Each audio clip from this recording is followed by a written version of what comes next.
Hey, good morning, YouTube. Uh, I'm doing this video to share a dream that I had last night, and it it scared me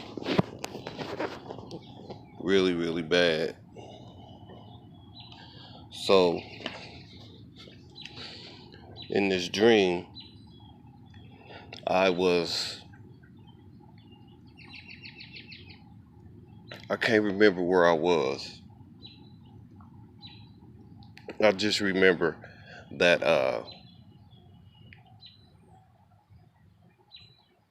it was the sky was it was a nice day. It was summer, and everything was going pretty much as normal as the normal day would go for everybody.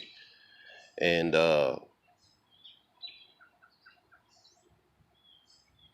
just remember I was getting ready for bed, and the Most High, He had told me to go outside. Well, in the dream, I go outside, and there is cloud cover.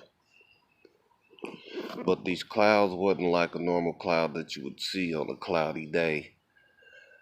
They were swirling, and it looked like storm clouds, like tornado clouds pretty much. And I'm looking, and then I could see the moon. The clouds started to dissipate, and I could see the moonlight like starting to come through the clouds. Then when I look up, and I see this giant. It was kind of like a crimson color,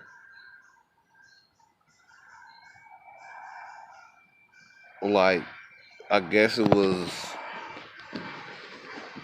a star or planet. I don't know what it was.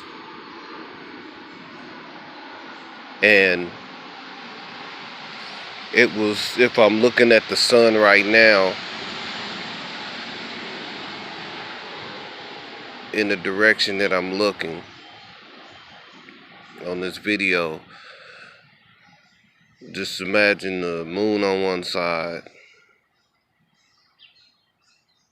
of me and this giant crimson red color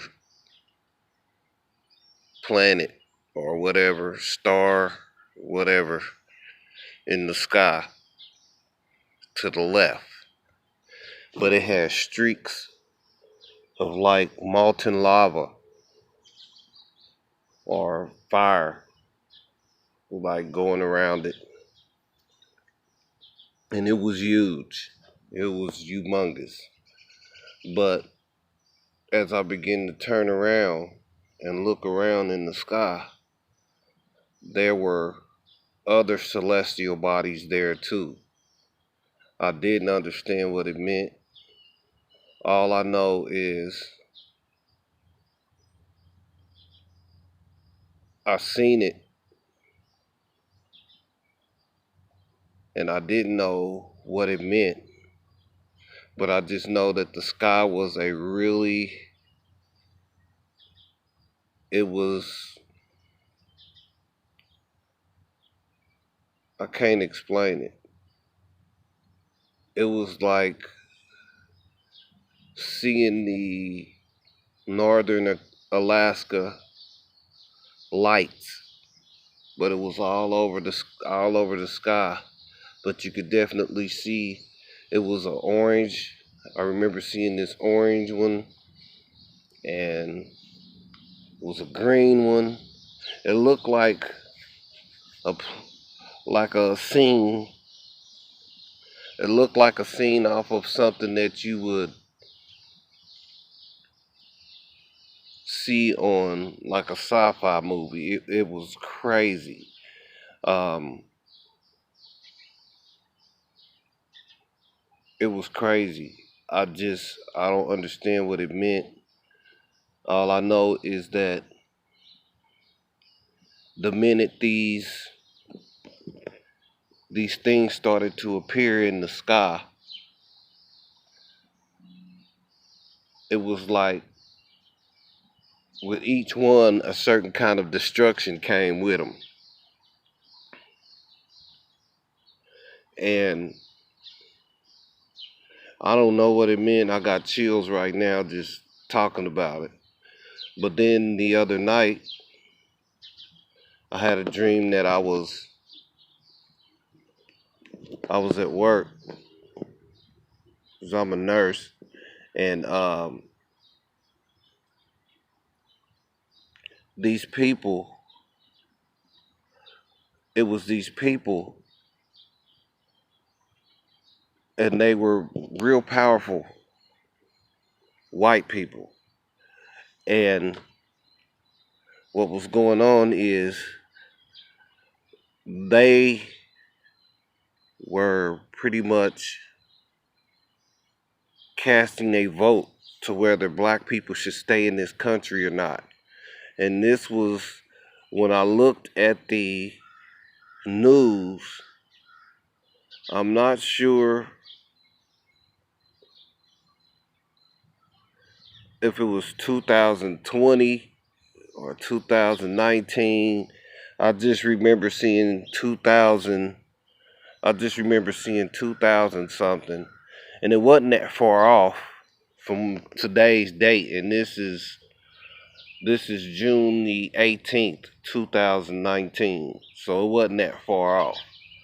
So um, they were casting a vote, and one of this white lady, and you could tell she was an evil old she was an evil old heifer. She says that America and the world would be a better place if they just put all these black people back in Africa where they got them from. And she basically said we got our use out of them. We don't need them no more. So there was a handful out of all of the white people in America and across the world, probably, maybe it was probably like maybe 1, maybe 2% of all of them. They was like, that's crazy. If they gone, we don't have, like, nothing's worth nothing. Because they knew that we were the salt of the earth. We make everything savory. So she, so the white man that was with her, he was like, well, I'm gonna make sure it happens. Well, what happened is it was a worldwide thing that everyone, everybody who had melanin in their skin, from like, how can I put it?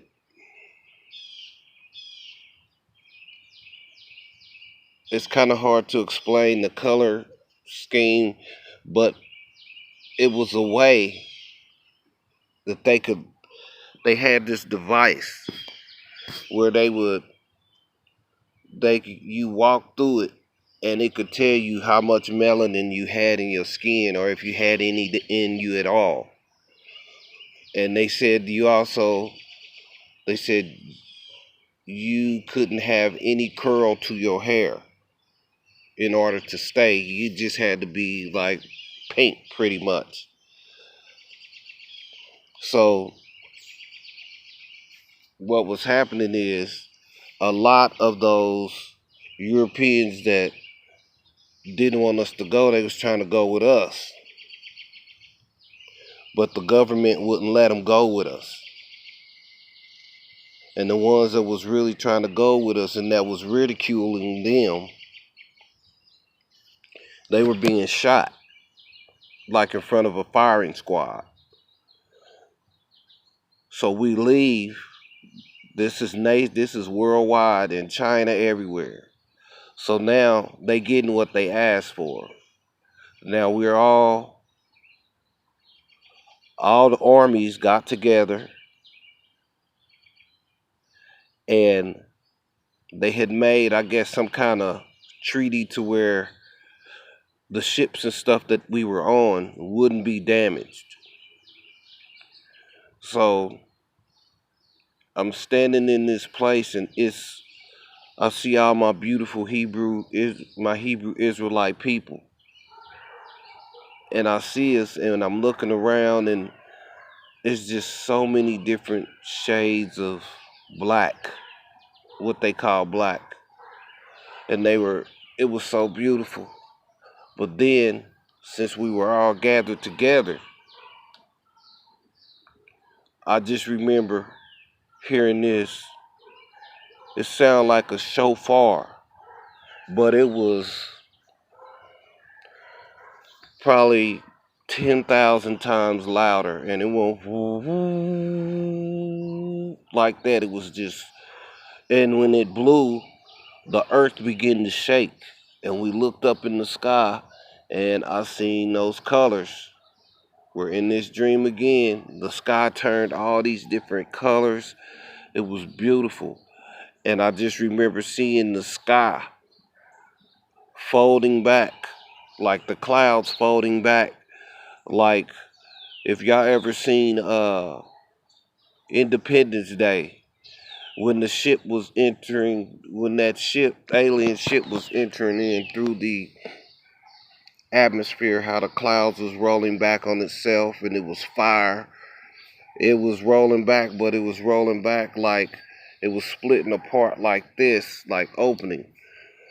And I just remember these huge angels just came flying out of nowhere, because what happened is, in this treaty that they signed, what they was going to do was wait until we all got in the water out to sea, and they was getting ready to bomb us on these ships, because they was sending us home. The Most High sent these angels, and these angels was protecting us, and they were mad. And so when we get to where we going, soon as the first people's feet hit the sand of Akabulan, soon as they feet hit the ground, I mean, when I say total, utter chaos, it was missiles flying over our heads. Just, we could see them, but it was like we were under this protective dome, like the firmament. And they couldn't, because we was all gathered in one place. I don't know where it was. Please forgive me. I don't think it was Akabulan. I'm just saying that's what it looked like to me, because it was paradise. All I know is it was a place. Nope, I'll take that back. This land that we went to, no human had ever set foot there. This wasn't none of the continents that we know of. It's nowhere where the heathens have been. All I know is when we got there, I could smell honeysuckle and all these flowers in the air. You could smell frankincense. You could smell myrrh in the air, cedar, wood. Um, it was all kind of animals everywhere. And it was lions and like tigers and leopards and panthers and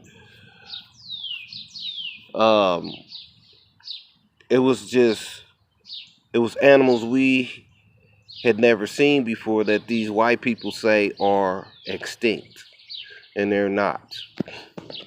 But we were walking past these animals, and they were like house cats. They were like house cats. It was amazing. So we were thirsty. When we would stick our hand in the water was warm. But when we would bring it up to drink, it would be cool when we would drink it down. And it was sweet.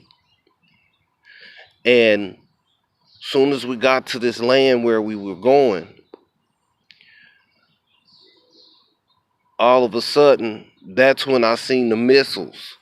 It was like these countries was fighting against each other. They was fighting. And one of the guys from America, he says, we should have let them effing niggers go. We should have just kept them here and we would be safe. Because he knew the reason why America hadn't been bombed by these other countries is because the children of the Most High was here. So it was one of those like surreal moments to where all of the people, the ones that, it was like the ones that believed, already knew that was in the truth, we were happy.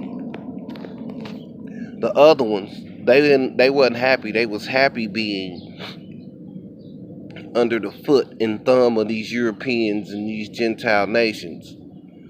And once they seen that going on, they were looking in awe because they were like, they didn't know what was going on. And then it was just utter chaos. So here's the last dream, and I'm gonna let y'all go. My daughter and I had the same dream about the same thing. So in my dream, this was last week. I had a dream that it was me and my cousin Bimmy. He's into the truth. He knows what's going on and stuff, and my uncle does too. But he has some issues that he need to work out real quick, as all of us do. So what happened in this dream is we were over my Aunt Dale's house and we were barbecuing. So my little cousin Bimmy was here from California for some reason, and we were barbecuing. So we were in the backyard. I'm on our back deck, me and Bimmy, and we had our Bibles, our Sefer Bibles out, and we were like just talking about scripture and just having a good time in the Most High. Yeah. So we were sitting there,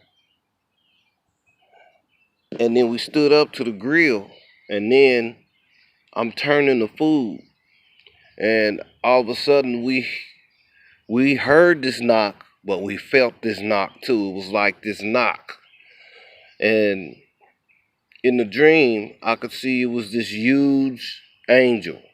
He was humongous, and he had on war attire like he was great go tear up some stuff.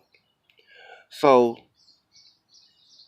he knocks on the door. When he knocks on the door, it shakes the very foundation of Aunt Dale's house. So me and Bimmy kind of look at each other like, what? What is that? So in the dream, I could see around to the front door. He knocks on the front door. My Aunt Chiba, she opens the door. And she was like, what you want? Like that, pretty much. And he was like, y'all ready to go?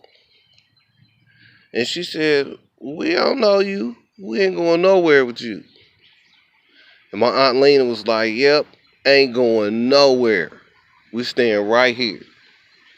So my Aunt Jean looks and she says, I know who he is. and she just had this smile on her face. So then my uncle was like, I know who he is too. But he was high and drunk. So he started wiping the sweat off his face. And he was like, I'm going. So the angel kind of looked at him like, what? And then he just asked him again, y'all ready to go? And nobody in the house was ready to go. So Uncle Sonny was trying to go. He kept saying, I'm ready. My uncle kept saying, I'm ready to go. And when he kept saying that, the angel wouldn't even look at him. So he tried to come out the front door, my Aunt Dale's front door, and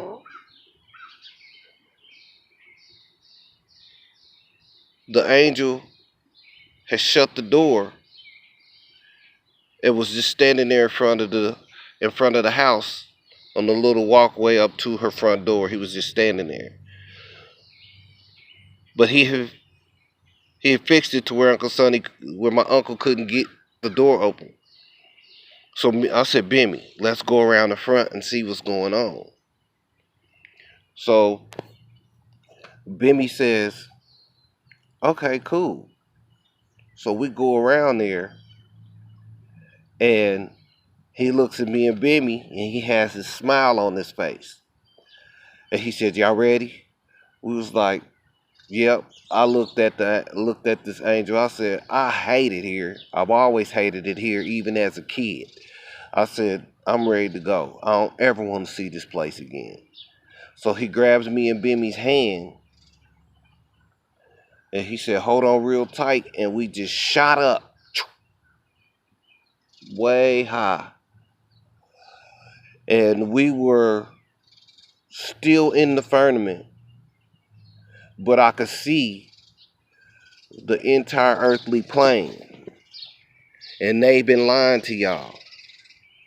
The earth ain't no ball. It was just flat. It's huge. It's vast. It's places that these occidentalized caucasoids have never been. But they want you to think they've been everywhere. So what's going on is, he pointed and he said, look. So we looked, and we could see, I could see the United States, everything. But we could see the people, small people, tiny. We could see what they was doing. So then we go down, and he gives Bimmy the end of his robe. And he said, hold on, baby. So we dropped down, probably about 5,000 feet. Everything's still tiny, but now we can actually see cities. And he said, watch. And he pointed again. But he's talking to us without his mouth moving. The stuff I just said that me and my cousin Bimmy said, like we was ready to go, and I said I was tired of being here. I hated this place. I didn't even open my mouth. I was just thinking that because we were awestruck by the size of this angel. He was probably 15 feet high. So we looked. America was on fire. It was missiles flying everywhere. Everybody was firing on everybody. But all the black people were gone off of each continent. They were gone. I don't know where they were. All I know is that they weren't there. They were not there. I don't know. Once again, we go to this giant piece of land where nobody has ever been. I could smell the honeysuckle, flowers. The water was warm and sweet, cool when you drank it. I've seen the lions and all these animals that is eating people. These ferocious animals, they weren't ferocious anymore. Like I seen a kid, a baby, playing with a lion, a male lion. The female lion was licking the little baby's hair. What it mean? Don't know. I'm gonna find out because I'm gonna dig into my Sefer and find out. So all these missiles is flying overhead,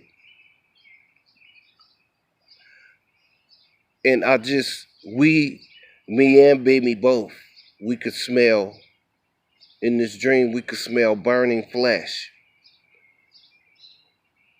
and it was like these places, all the black people have been taken. Whether they knew the truth, whether they was in the truth or not, they have been taken. And the Most High came and got them. So then, my daughter has a dream. She said me and her and Yanni, my other daughter, said that we were standing uh by this ambulance, this truck or something, this ambulance or fire truck or something. And she said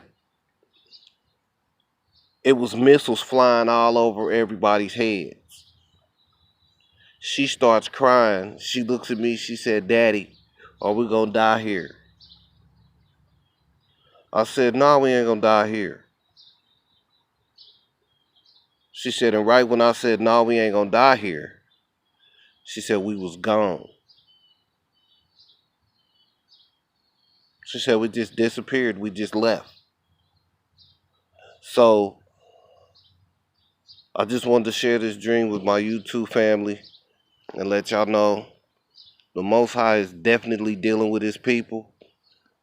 And I just want to let y'all know, for all these women pastors that are trying to be shepherds, you are usurping your authority over men.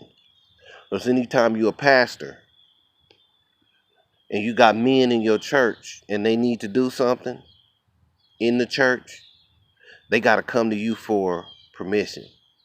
That is usurping your authority over men. And the fact that you started the church after you say that you do read the Bible says the rebellion is as of the sin of witchcraft. So with that being said, y'all basically are witches. And for all you men out there that think witches are men, mean women, no. Witches are men and women. That's why the Most High Yah didn't make a distinction between the two in the Torah. So y'all be blessed. Shalom. And I hope this can help. Y'all can leave comments. Would be appreciated. Once again, shalom. Have a good day.